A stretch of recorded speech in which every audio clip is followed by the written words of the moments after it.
Welcome back दोस्तों। पिछले video में हमने आपको बताया था कि हम दुनिया के 10 सबसे छोटे कंट्रीज को काउंटडाउन के फॉर्मेट में एक्सप्लोर करेंगे। तो चलिए शुरू करते हैं काउंटडाउन नंबर 10 से माल्टा। वीडियो को एंड तक जरूर देखिए क्योंकि इसमें आपको माल्टा की हिस्ट्री, कल्चर, इकोनॉमी, ज्योग्राफी और टूरिस्ट स्पॉट्स के इंटरेस्टिंग फैक्ट्स मिलेंगे जो आपको हैरान कर देंगे। तो चलिए दोस्तों, हम अभी ज्योग्राफी और लोकेशन देखते हैं इसका। माल्टा ऑफिशियली रिपब्लिक ऑफ माल्टा कहलाता है। यह एक आइलैंड कंट्री है जो सदर्न यूरोप में मेडिटेरियन सी के बीच में लोकेटेड है। यह सिसिली और नॉर्थ अफ्रीका के बीच में है। यह एक आर्चिपेलागो है जो इटली से 80 किलोमीटर साउथ और टूनिशिया से 284 किलोमीटर ईस्ट और लीबिया से 333 किलोमीटर नॉर्थ में है। इसमें से 3 इनहेबिटेड आइलैंड्स हैं। हाँ, इसके जो 3 ही सिर्फ वहाँ पे लोग रहते हैं और बाकी आइलैंड्स पर नहीं रहते हैं। ओके, वो 3 आइलैंड्स के नाम हैं माल्टा, गोजो और कोमिनो। और कुछ आइलैंड्स अनइनहेबिटेड आइलैंड्स भी है। कैपिटल सिटी है वेलेटा जो EU की सबसे छोटी कैपिटल सिटी है और एरिया और पॉपुलेशन दोनों के हिसाब से। तो चलिए दोस्तों, अभी हम इसका पॉपुलेशन और एरिया देखेंगे। तो माल्टा का टोटल एरिया है 316 स्क्वायर किलोमीटर और पॉपुलेशन के करीब है 5,42,000 है। ओके, एरिया है 316 स्क्वायर किलोमीटर 316 स्क्वायर किलोमीटर और पॉपुलेशन है 5,42,000। इस हिसाब से माल्टा दुनिया का 10th स्मॉलेस्ट कंट्री है और पॉपुलेशन डेंसिटी के मामले में तो टॉप 10 में आता है। कई स्टडीज माल्टा को एक सिंगल अर्बन रीजन मानती है। ओके, कई ऐसे स्टडीज है दोस्तों जो माल्टा को एक सिंगल अर्बन रीजन मानती है, तो इसलिए इसे कभी कभी सिटी स्टेट भी कहा जाता है। तो अभी हम देखेंगे माल्टा का इतिहास, हिस्ट्री। माल्टा के ह्यूमन सेटलमेंट में बहुत पुराना है। अराउंड circa 5900 BC से लोग यहाँ बसते आए हैं। हाँ, तो माल्टा में कब से बसते आ रहे हैं? 5900 BC से। इसका स्ट्रेटेजिक लोकेशन के कारण अलग अलग पावर्स ने रूल किया। उसका जो स्ट्रेटेजिक लोकेशन है तो अलग अलग पावर्स ने रूल किया। जैसे हमें तुर्क्स आए, फिर अरब्स आए, फिर उसके बाद मोगल्स आए, पोर्चुगीज, डच, फिर ब्रिटिशर्स आए, फिर फ्रेंच आए। तो वैसे ही दोस्तों वहां पर भी बहुत सारे लोगों ने राज किया है। तो किस किस ने किया है चलिए देखते हैं।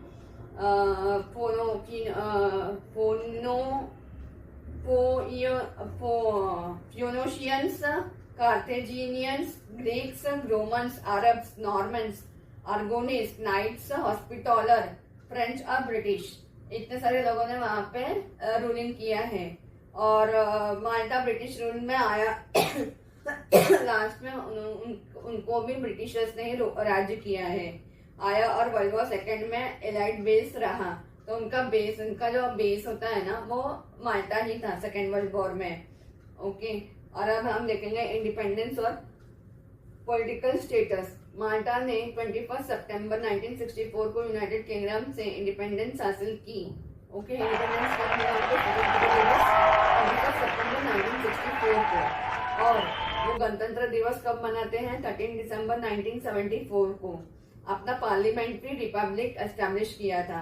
तब से माल्टा कॉमनवेल्थ और यूएन का मेंबर है। ओके, 74 से उन्होंने 13 दिसंबर 1974 से तो उनको गणतंत्र मिला, पार्लियामेंट्री गणतंत्र। और तब से माल्टा कॉमनवेल्थ है, क्योंकि ब्रिटिशर्स ने जहां जहां रूलिंग किया है वो कॉमनवेल्थ में ही आते हैं। ओके, जैसे हमारा इंडिया भी एक कॉमनवेल्थ कंट्री ही है, क्योंकि हमारे यहाँ पे भी कॉमनवेल्थ गेम्स हुए थे। तो यूएन का मेंबर भी है, यूनाइटेड नेशंस का मेंबर भी है। EU मेंबर कब बना? यूरोपियन यूनियन का मेंबर कब बना? 2004 में। और यूरोजोन का मेंबर कब बना? वहाँ की जो करेंसी है उन्होंने भी यूरो अपनाया है। तो 2008 में उन्होंने उनका यूरो को करेंसी को अपनाया।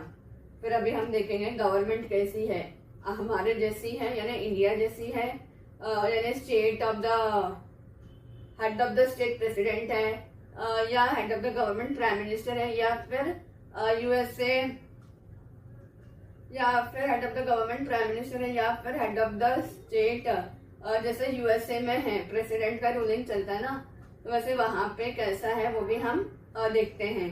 तो यहाँ पे दोस्तों माल्टा एक यूनिटरी पार्लियामेंट्री रिपब्लिक है, हेड ऑफ द स्टेट है प्रेसिडेंट और हेड ऑफ द गवर्नमेंट है प्राइम मिनिस्टर, यानी कि ये हमारे जैसे ही वहां पे भी रूलिंग है। और आज के करंट प्रेसिडेंट कौन है? मरियम स्पिटेरी डेबेनो, और प्राइम मिनिस्टर है Robert Abela, latest official listing के मुताबिक। और वहां का अभी हम देखेंगे दोस्तों वहां का लैंग्वेज और रिलीजन कौन सी है। ऑफिशियल लैंग्वेजेस माल्टीज और इंग्लिश है। इटालियन का भी हिस्टोरिकल इन्फ्लुएंस स्ट्रॉन्ग है, काफी लोग इटालियन समझते भी हैं और बोलते भी हैं। माल्टा अर्ली सेंटर ऑफ क्रिश्चियनिटी था। ओके, माल्टा का पहले से क्रिश्चियनिटी है, कैथलिक्स ज्यादा है, क्रिश्चियनिटी में भी अलग अलग है, तो उसके हिसाब से वहाँ पे कैथलिक्स ज्यादा है। ओके, 88% वहाँ पे क्रिश्चियनिटी है, 50-60% कुछ कैथलिक्स है वहां पर। ओके, और बाकी के प्रोटेस्टेंट्स वगैरह वो सब है। ओके, और उसमें से फिर 5% तो कोई रिलीजन ही नहीं है। ओके, 5.1%। और फिर बाद में आता है आपका इस्लाम और हिंदुइज्म, तो बाकी के जो है वो वहां पे इस्लाम और हिंदुइज्म है।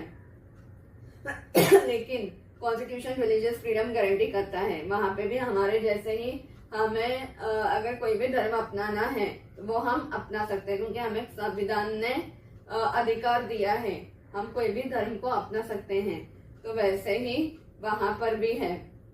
तो वहाँ की इकोनॉमी और करेंसी कैसे चलती है वो भी हम देखेंगे। माल्टा एक डेवलप्ड हाई इनकम इकोनॉमी है, वहाँ पे इनकम ज्यादा है।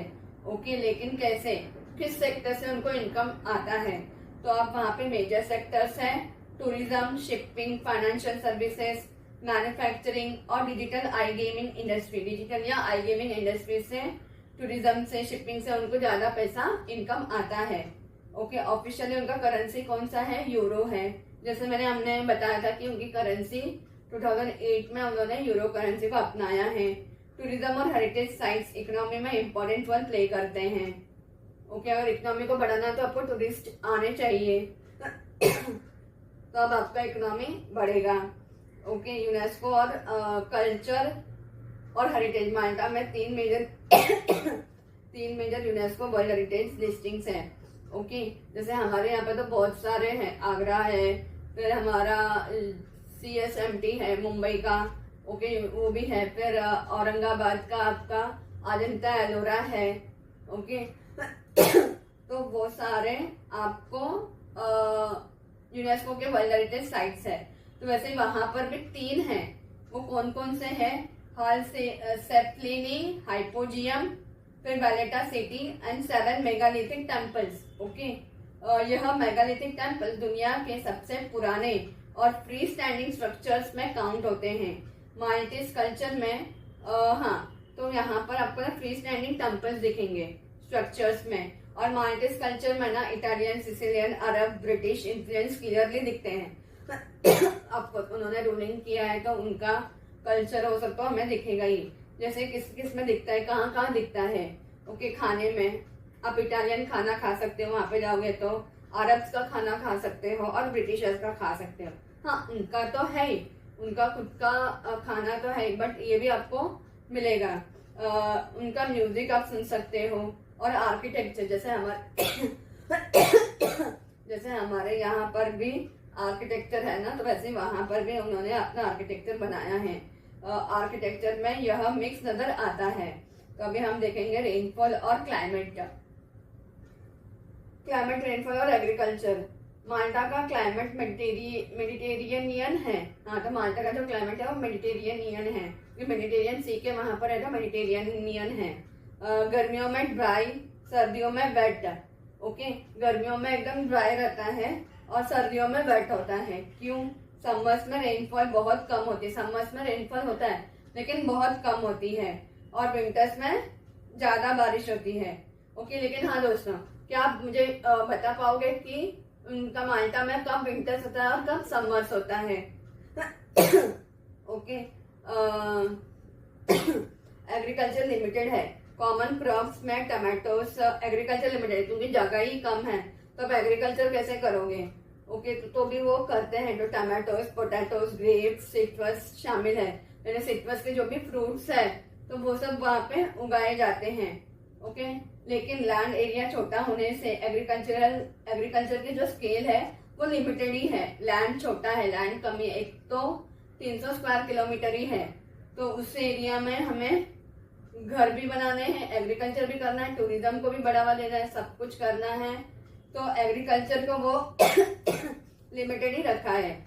ओके, तभी हम देखेंगे इंफ्रास्ट्रक्चर और एजुकेशन एंड सोसाइटी। वहाँ की सोसाइटी कैसी है, इंफ्रास्ट्रक्चर कैसा है और एजुकेशन कैसा है। माल्टा में मॉडर्न रोड्स, पोर्ट्स और पब्लिक ट्रांसपोर्ट बस नेटवर्क है। वहाँ पे आपको किधर जाना हो तो आप बस में जा सकते हो। ओके, पब्लिक ट्रांसपोर्ट यूज कर सकते हो। शिप्स है क्योंकि आइलैंड है तो आपको शिप्स तो रहेंगे ही। Health care and education standards high है। एजुकेशन में हेल्थ केयर और एजुकेशन स्टैंडर्ड्स में बहुत हाई है। ओके, और एजुकेशन कंपलसरी और वाइडली अवेलेबल है, और अवेलेबल भी बहुत है वहाँ पे। लिटरेसी और एचडीआई हाई लेवल्स पर है। हाँ, लिटरेसी भी उनका अच्छा ही है। ओके, हाई इनकम है तो फिर हाई इनकम ग्रुप में है तो इनका एजुकेशन भी हाई है। ओके, अर्बनाइजेशन हाई है। काफी रीजन्स, एक कंटिन्यूअस अर्बन एरिया, ऐसे काफी सारे रीजन्स हैं, ऐसा लगता है वो अर्बन एरिया है जैसा नजर आता है हमें। तो हमें यहाँ पे क्यों जाना चाहिए, वाई विजिट करना चाहिए? टूरिस्ट हाइलाइट्स कौन कौन से हैं मैं आपको बता देती हूँ। वैलेटा हिस्टोरिकल कैपिटल है वैलेटा। ओके, और फोर्टिफिकेशंस म्यूजियम्स है। तो फोर्टिफिकेशन जैसे हमारे यहाँ पर दोस्तों छत्रपति शिवाजी का जो शिवनेरी है पूना में वो है, या तो हम हमारा रायगढ़ जिला का भी आप ले सकते हो। रायगढ़ जिला में जो शिवाजी का किला है, या महाबलेश्वर में आपका प्रतापगढ़ है। ओके, तो वो सारे किले वैसे ही आपको वहां पर भी देखने को मिलेगा वैलेटा में।